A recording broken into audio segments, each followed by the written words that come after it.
Hello guys. As you know, yesterday Nvidia released its Q4 report, and in this video I will try to compare Wall Street's expectations for Nvidia with its actual report and explain everything in detail. I hope this video will give you a taste of fundamental analysis, and we will touch on the risks related to the company at the very end of the video. Before we start the video, I want to say that my videos are not investment advice. My goal is simply to keep you away from the noise of the market and introduce you to new opportunities, sharing my experiences with you to support you. If you'd like to see more videos like this, be sure to like this video and subscribe to my channel. First, let me briefly mention that Nvidia reported results that exceeded expectations for the Q4 of the 2024 fiscal year. Both its revenue and profit were higher than Wall Street's projections. It's important to note that the company continues to lead in the AI space, and the sales of its new Blackwell AI chips have contributed greatly to this success. If we look at the metrics, Wall Street's expectations for Nvidia's revenue were $38.2 billion, but Nvidia surpassed this by reporting $39.3 billion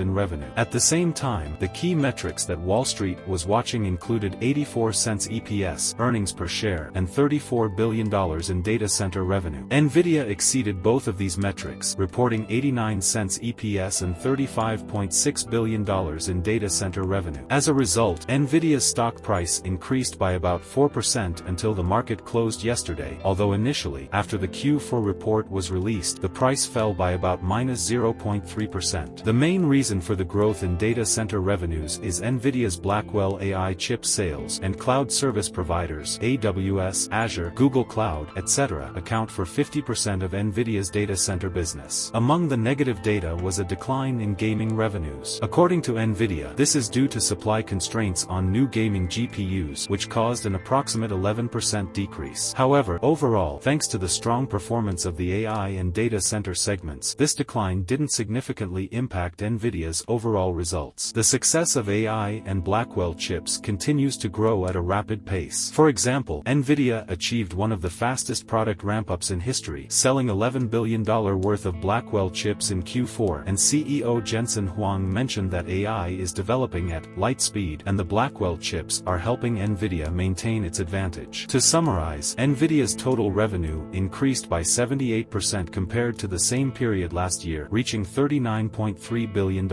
This shows that the company's business is growing. A 78% increase is a high figure for technology companies and is mainly driven by the large demand for AI chips. The company's free cash flow (FCF) decreased by 7.6%. I believe the main reason for this is an increase in the company's expenses or capital investments (CapEx). Nvidia may have reduced its FCF due to more investment in new chip production and research. Additionally, the company increased its dividend payments by 147% and its stock buybacks by 194%. The dividend increase shows that the company is returning more money to its shareholders, which is a positive sign for long-term investors. As for the stock buybacks, this is usually done to protect the value of the company's shares and increase investor confidence. By buying back its shares at a lower price, Nvidia reduces the number of shares in circulation and thus creates more value for existing shareholders. When we talk about margins, we must highlight that the 73% gross margin and 61% EBIT margin are very high figures. Nvidia is one of the companies with the highest profit margins in the chip sector. Having a 56.2% net income margin means that more than half of the company's revenue stays as net profit, which is an incredibly impressive figure. At the same time, the company's value has increased by 18 times, or 1,845% over the past 5 years, but it has dropped by about 2% since the beginning of this year. The current P/E ratio of the company is 53, which is considered high by analysts. It is expected that this ratio will drop to 22 by 2027, and by that time, the company will be more attractively valued. Currently, analysts' lowest price target for Nvidia stock is $130, the average target is $174, and the highest target is $220. Currently, Nvidia's strongest areas are CUDA, the GPU programming platform, Omniverse, the metaverse, and 3D simulation technology, AI hardware, i.e. artificial intelligence chips, and autonomous cars. Potential future risks for the company include the possibility of US President Donald Trump imposing a 25% tariff on Nvidia chips, which could increase Nvidia's costs and negatively impact its margins. Increased export restrictions to China could also harm Nvidia's revenues. Another potential risk factor is the development of AI AI chips by big tech companies. For instance, we all know that Google, Amazon, Microsoft, and Meta are developing their own AI chips. If these chips can compete with Nvidia's products, it could negatively affect Nvidia's market share. However, Morgan Stanley analyst Joseph Moore stated that Nvidia's AI ecosystem is stronger and that alternative chips will struggle to compete in the long term. Dear viewers, I believe I have explained Nvidia's Q4 report clearly. By the way, if you want to earn free cryptocurrency and stock shares up to $30, read the pinned comment in the comments section and make sure to subscribe to my channel and turn on notifications for more videos like this. Take care of yourselves and always remember that the $100 investment you make today could make your life 100 times better in 10 years.